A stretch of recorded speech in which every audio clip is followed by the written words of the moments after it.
and not calling him little, but like he's smaller than the average guys. The Dallas Cowboys have the third overall best defense in the NFL. They are clearly better against the pass versus the run. Defensively, the Dallas Cowboys are 13th in the NFL with the opponent yards per rush at 4.1. They are allowing 106 yards per game, which is 13th best in the NFL, as well as 12th best in the NFL with rushing touchdowns. And when you look at the passing stats for the Dallas Cowboys, you can clearly see a massive difference here. They're the fourth best defense in the NFL when it comes to overall completion percentage.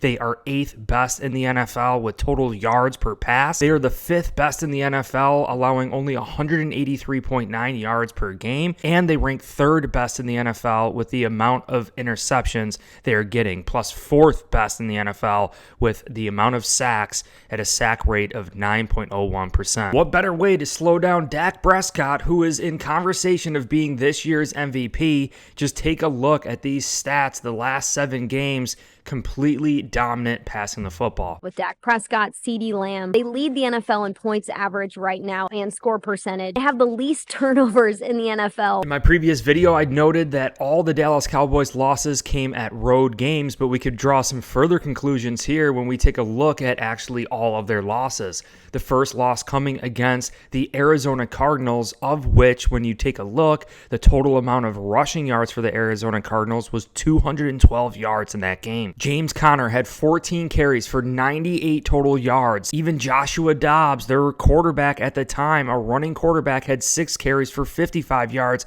and we all know Josh Allen is capable of running it. 49ers were able to rush for 170 yards. We could see Christian McCaffrey, similar to a style of James Cook, had 19 carries for 51 yards.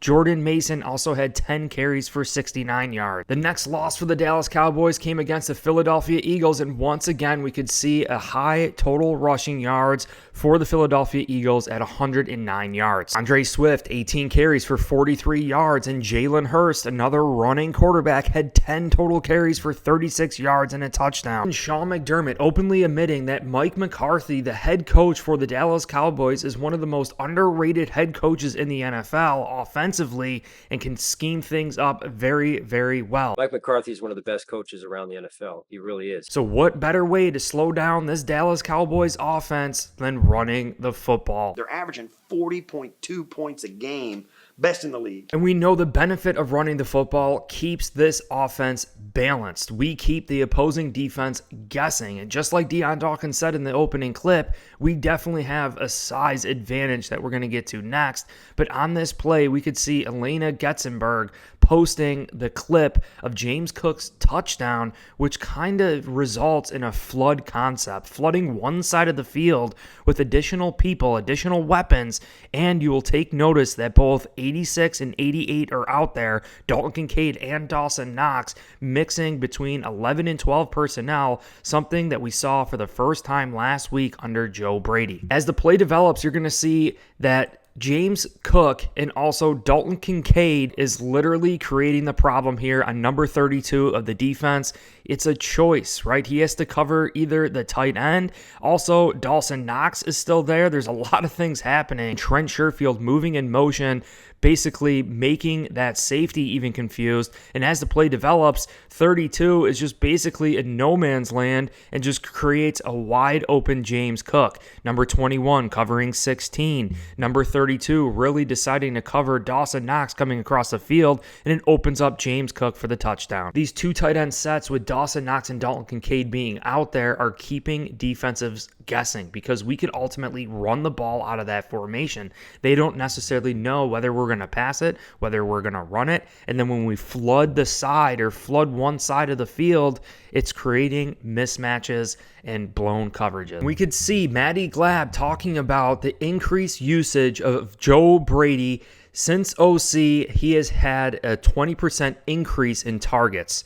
James Cook is not only a running back, He is a dual threat running back that can catch the ball out of the backfield. Gilmore last week locked down A.J. Brown, a tall, physical type wide receiver. And my thought going into this game was that the Dallas Cowboys were going to try to lock down Gabe Davis with Stephon Gilmore, knowing the success that Stephon Diggs has had against Gilmore in the past.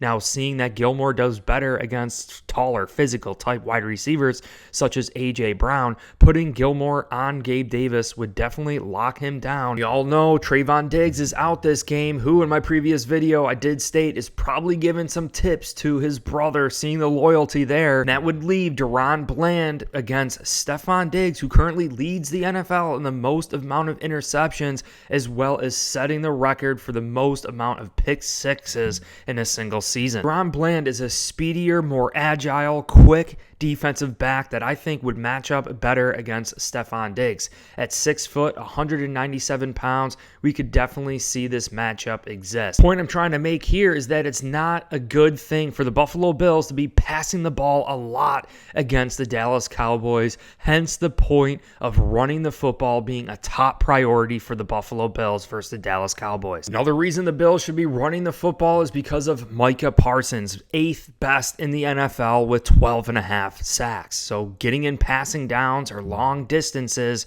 Micah Parsons is definitely going to be trying to tee off. Plus, going back to what Dion Dawkins said, is that Micah Parsons really isn't the biggest defensive end in the world, and I think guys like Dion Dawkins, Connor McGovern, Osiris Torrance could definitely blow Micah Parsons off the ball when we're running it. He's 6'3", 243 pounds. You also look at DeMarcus Lawrence, who's 6'3", 265 pounds, being a little bit bigger of a defensive end, but he is getting up in age. Jonathan Hankins in the inside is 320 pounds, but you could see he is listed as questionable for this game. Ozi Odizua is 6'2", 280 pounds. Everyone's saying that Ed Oliver is small. Well, he's roughly the same size as Ed Oliver, and I think the Buffalo Bills could definitely expose the defensive tackle here in running the football. Mazi Smith, who could start in place of Jonathan Hankins, is 6'3", 337 pounds, but he is a rookie. And if they put in Neville Gallimore, he's only 6'2", 302 pounds. Another defensive end for the Cowboys that could be rotating in is Dorrance Armstrong. He's tall, but he's only 255 pounds. Look at their starting middle linebacker here, Marquise Bell at 6'3", only 205 pounds.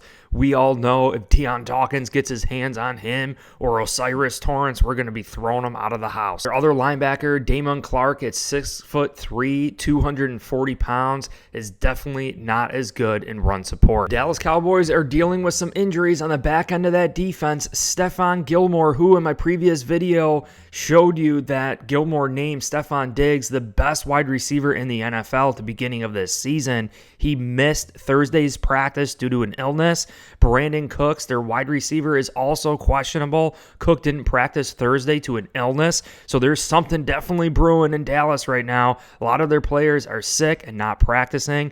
Jalen Tolbert is also questionable. Rico Dowdle, their backup running back to Tony Pollard, is also questionable with an ankle. He was a limited participant in practice. You can also see that Malik Hooker, a great safety, a hard-hitting safety, is questionable with an ankle and was a non-participant in Wednesday's practice. Jonathan Hankins, who we already mentioned, was diagnosed with a high ankle sprain after leaving last week's game against the Eagles. Even the team stats don't lie for the Dallas Cowboys. They are clearly better against the pass versus the run, and knowing that James Cook, Latavius Murray, even Ty Johnson have been popping off in recent weeks, keeping this offense balanced against the Dallas Cowboys is going to result in big-time explosive plays. Mixing between 11 and 12 personnel. Now with Dawson Knox finally healthy with Dalton Kincaid under Joe Brady, we saw that big explosive play to James Cook flooding one side of the field, and then you consider how explosive the Dallas Cowboys offense has been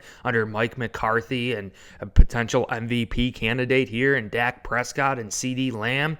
we ultimately want to slow that down. We know that the Dallas Cowboys are fully capable of coming back into games even if we are up by multiple possessions. You look at that defensive front for the Dallas Cowboys, like Micah Parsons, who lines up all across that defensive line, leading the NFL in top 10, 8th overall in the amount of sacks. Running the football against an undersized, speedier type defensive end should definitely help out Bills Mafia. And the lack of size that we saw with the other players on the defensive line, including those linebackers, our offensive linemen could definitely blow those linebackers out of the play. Jerron Bland leading the NFL in interceptions as well as pick sixes, something the NFL has never seen before. This is a dangerous thing to be throwing the ball against. And two, so the Buffalo Bills should definitely commit to running the football against the Dallas Cowboys. The stats don't lie. When we took a look at all the losses for the Dallas Cowboys, they all averaged over 100 yards rushing, which to me proves that the top priority for the Buffalo Bills is to run the football. Micah Hyde is a question mark for this game. Taron Johnson was also dealing with a little bit of an ankle injury during last week's game, but he did practice this week. I think winning the time of possession, grinding the clock out, keeping Dak Prescott and Mike McCarthy and CeeDee Lamb on the sidelines is the best way to go. Rely on this Buffalo Bills rushing attack with 12 personnel under Joe Brady, Dawson Knox, Dalton Kincaid, and let's outwork and outmuscle those Dallas Cowboys here in Buffalo. Well, if you enjoyed this video, I'd really deeply appreciate it if you hit like, considered subscribing for future content, releasing videos each and every single day. I will be live during the game, so I hope you guys remember and maybe consider coming and joining the party for a nice chat or two. Also, if you want to support me further, check the link in the description. We have t-shirts, long sleeves, hoodies. We got blue, red, gray, black, all sorts of different styles, free shipping as well. You guys are all awesome. I swear BNC attracts the best of the best within Bills Mafia. Get ready for the most important game this season, a game which could preview this year's Super Bowl. Appreciate you, and go Bills.